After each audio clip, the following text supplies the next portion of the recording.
Hello, welcome to the Worldwide Center of Mathematics. My name is Kelsey, and I'll be going over the probability density function and expectation values. So this is part one of a two-part video. We have a series on probability, and I strongly recommend you check out the videos before the playlist, in the playlist if you haven't already. They make a really good review, and they kind of lead up into probability density function and expectation values. Okay, so a good start would be a definition of sorts. So probability density function, PDF for short, describes the likelihood of a random variable to take on some value, and I'll write that down.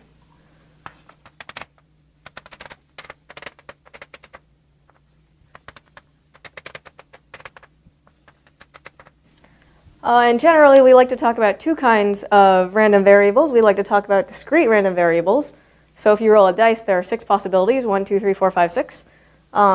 And you have your probability density function would tell you that each, on a fair dice at least, on each number, you would have a 1/6 probability of getting each one. So a continuous random variable is not like a dice. You don't roll 1, 2, 3, 4, 5, 6.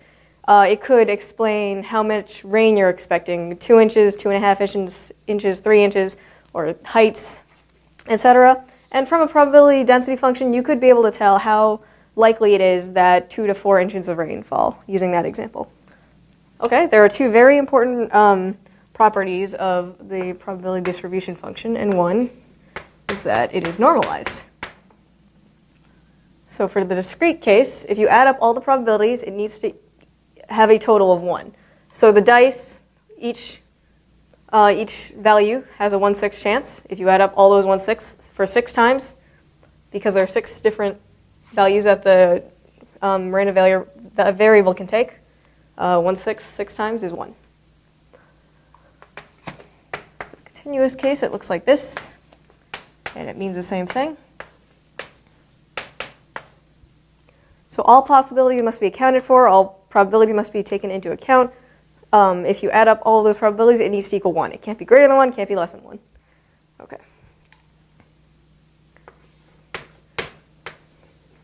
Another important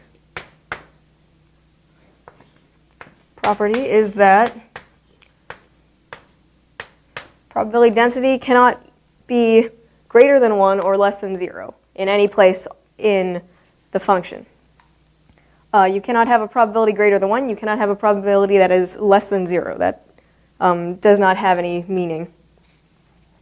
Okay, so I will go over some more important properties, or things you can use the probability distribution or density function for. Okay, so for the continuous case, one very important thing you'll need it for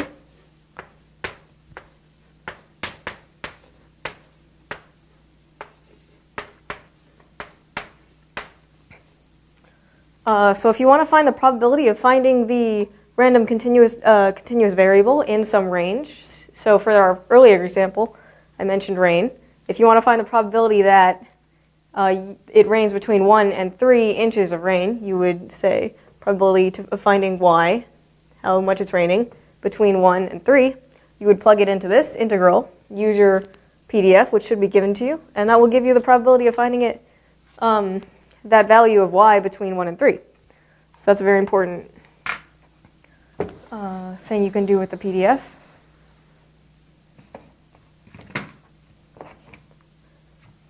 And so another reason why the probability density function is so important is because you can find an expectation value. So an expectation value is basically what your intuition thinks it is.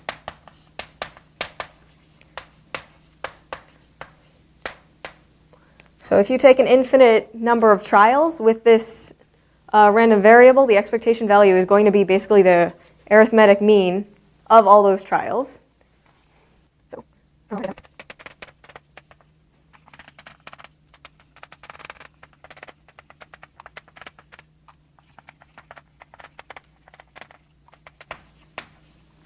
So this is really important because if you're, say, gambling or trying to predict something, your expectation value is basically what you're going to say you think is going to show up from said random variable. So the way you calculate that for the discrete case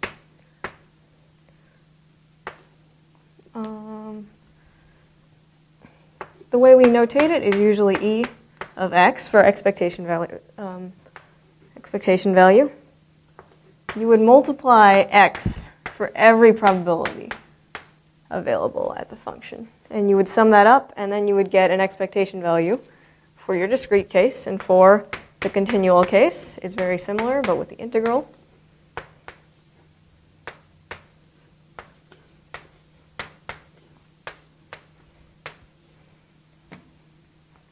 So both of these can be used to find some kind of expectation value for some given random variable, and that is a very powerful tool. It's very useful and very applicable in the real world. So another thing you can do is you can find the expectation value of x. You can also find the expectation value of x squared as well as y squared. So it's the same thing. You just would square these as well. Okay, so that's it for this part. For the next part, I will be going over examples of how to use the probability density function to find expectation values. So thank you very much for watching. And if you would like to see more on our probability playlist, you can click up here. If you want to subscribe to our YouTube channel, you can click over here. If you want to visit us on centerofmath.org, you can click the link down here. And if you're on a mobile device, there should be an I in the top corner over there. If you click it, it should give you the same links. Thank you very much for watching, and we hope you learned something.